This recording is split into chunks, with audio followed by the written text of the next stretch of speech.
دیکھیے معاشرے کے اندر جو رخنے پیدا ہو جاتے ہیں، جو خرابیاں پیدا ہوتی ہیں، ان کے دو بڑے بڑے اسباب کو یہاں پر واضح کیا گیا ہے۔ ایک افواہوں پر عمل کرنا، افواہ پھیل گئی، بغیر اس کی تحقیق کیے کوئی اقدام کر دیا، کسی نے آ کر اڑا دیا کہ فلاں قبیلہ جو ہے اس کا لشکر آ رہا ہے حملے کے لیے۔ اب یہاں سے جو پہلے سے لوگ تیار ہو کر گئے اور وہ ابھی اپنے گھروں ہی میں تھے کہ ان پر جا کر پڑ گئے، اور ان کے اوپر جو ہے چونکہ وہ خبر تھی کہ وہ تیاریاں کر رہے ہیں اور وہ تمہارے اوپر حملہ کرنے والے ہیں، لہذا وہ پری ایمپٹیو اٹیک جو ہے، جو آج کل بش صاحب کی زبان پر بہت زیادہ لفظ ہے کہ ہم تو پری ایمپشن جو ہے وہ کریں گے، ہمارا حق ہے، تو وہ پری ایمپٹیو اٹیک کر دیا گیا۔ بعد میں معلوم ہوا کہ وہ تو خبر ہی غلط تھی، تو ظاہر بات ہے کہ اس پر یقیناً جو ہے وہ پشیمانی ہوئی کہ ہم نے ایک ایسا اقدام کیا کہ جو ایک غلط خبر پر مبنی تھا۔ اور اس کو یوں سمجھیے کہ اس معاشرے میں اس کے امکانات بہت تھے۔ جو لوگ ایمان لے آئے تھے اور جن میں ابھی ایمان پورے طور پر راسخ نہیں ہوا تھا، ان میں سے وہ لوگ بھی تو تھے نا جن کی پرانی قبائلی دشمنیاں تھیں۔ اب ایک شخص کا خیال ہے کہ میں اپنے اس دشمن قبیلے سے کوئی جو ہے انتقام لینے کی صورت پیدا کروں، اس نے خبر اڑا دی کہ فلاں قبیلہ جو ہے وہ تیاری کر رہا ہے مسلمانوں تمہارے اوپر حملہ کرنے کی، لہٰذا پیشتر اس کے کہ وہ اقدام کرے تم جاؤ، اور اس نے گویا کہ یہ چاہا کہ وہ اپنا انتقام جو ہے اس کو لینے کا ذریعہ اسے بنا لے،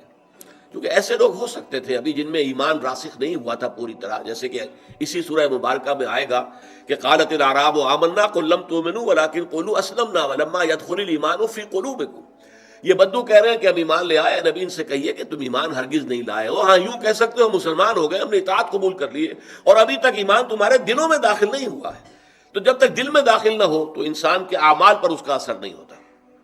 لہذا پہلی بات یہ ہے جس کا سد باب کیا جا رہا ہے کہ افواہوں پر کوئی اقدام نہ کیا جائے۔ یا ایھا الذین آمنو، دیکھیے میں نے پچھلی مرتبہ عرض کیا تھا کہ یا ایھا الذین آمنو یہ صیغہ خطاب کا اس سورہ مبارکہ کی 18 آیات میں 5 دفعہ آیا۔ اے ایمان والو، ان جاءکم فاسق بنبأ، اگر آئے تمہارے پاس کوئی فاسق، یعنی اگر تو کوئی متقی، بہت محتاط، راسخ الایمان، راسخ العقیدہ مسلمان خبر لے کر آئے تو اس پر تحقیق کی ضرورت نہیں ہے، لیکن یہ دیکھو خبر لانے والا کون ہے، اور وہ اگر پوری طریقے سے قابل اعتماد نہیں ہے، فاسق و فاجر ہے،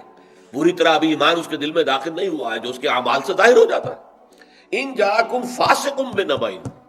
اگر ابو بکر صدیق کو خبر لائیں گے تو اس پر کوئی تحقیق نہیں کی جائے گی، اس لیے کہ وہ تو الصدیق ہے، اس کے بارے میں کسی جھوٹ کا، کسی غلط بیانی کا کوئی امکان ہی نہیں۔ لیکن ان جاءکم فاسق بنبأ، اگر آئے تمہارے پاس کوئی فاسق، کوئی بڑی خبر لے کر، نبا کہتے ہیں بڑی خبر کو، اہم خبر، فتبینوا، تو تحقیق کر لیا کرو، چھان بین کر لیا کرو، تفتیش کر لیا کرو، ان تصیبوا قوما، مبادا تم جا پڑو کسی قوم پر، کسی قبیلے پر، کسی لوگوں کے اوپر جا کر حملہ کر دو، حملہ آور ہو جاؤ، بے جہالت، لا علمی میں، تمہیں صحیح بات معلوم نہیں تھی، تمہیں غلط فہمی کے اندر مبتلا کر دیا گیا، ایک جھوٹی خبر کے اوپر تم نے اقدام کر دیا، فتصبحوا علی ما فعلتم نادمین، اور پھر جو کچھ تم نے کیا ہے اس پر تمہیں پچھتانا پڑے گی، ہم نے کیا کیا، بڑی غلطی ہوئی ہم سے، ہم نے حملہ کر دیا جبکہ ادھر سے کوئی اس طرح کی اسکیم نہیں تھی، بعد میں تحقیق سے معلوم ہوا کوئی ارادہ نہیں تھا، اور ہم نے یک طرفہ قدم اٹھا دیا، تو کتنی ندامت ہوگی، اگر چند لوگ بھی اس میں مارے گئے تو یہ خون ناحق جو ہے قتل ناحق کی شکل بن جائے گی، لہذا پوری طرح تحقیق کر کے اقدام کیا کرو۔ ہاں اس میں جیسا کہ 2 الفاظ ہیں، میں نے آپ کو بتایا، ایک فاسق، یعنی اگر مومن صادق ہے، پوری طریقے سے ایک انسان ہے جس کا پورا ماضی سامنے ہے، اس کا پوری شخصیت جو ہے ہمیں معلوم ہے کہ وہ محتاط آدمی ہے، متقی آدمی ہے، خدا ترس آدمی ہے، اس کی زندگی کے اندر ایمان کے مظاہر موجود ہیں، لہذا اس کی بات ہے تو پھر اس میں تحقیق کی ضرورت نہیں ہے۔ جیسے کہ آپ کو معلوم ہے کہ حضور کے انتقال کے بعد جو جھگڑا شروع ہو گیا تھا کہ انصار مدعی تھے کہ خلافت ہمیں ملنی چاہیے، ہماری وجہ سے اسلام کو غلبہ ہوا، یہ قریش جو تھے، یہ جو آئے تھے، یہ تو بھاگے ہوئے آئے تھے اور وہاں سے مکے سے ان کو نکلنا پڑا تھا، ہم نے مدد کی تھی تو اس سے اسلام کا جھنڈا بلند ہوا۔ اب یہ صورتحال کس قدر آپ سمجھیے کہ سینسٹیو ایشو تھا، کس قدر سینسٹیو ایشو تھا، لیکن یہ ہے کہ ایک حدیث صرف بیان کی ہے حضرت ابو بکر صدیق نے ثقیفہ بنی سعدہ میں آ کر کہ حضور نے فرمایا ہے الائمۃ من قریش، امام قریش میں سے ہو گئے، بس بات ختم۔ کسی نے یہ بھی نہیں پوچھا کہ اے ابو بکر آپ جو کہہ رہے ہیں کوئی اور گواہ ہے آپ کا، یہ حدیث آپ کہہ رہے ہیں تو کوئی اور بھی ہے جس نے یہ حدیث سنی ہو، کچھ نے نہیں پوچھا، کیونکہ کہنے والا کون تھا؟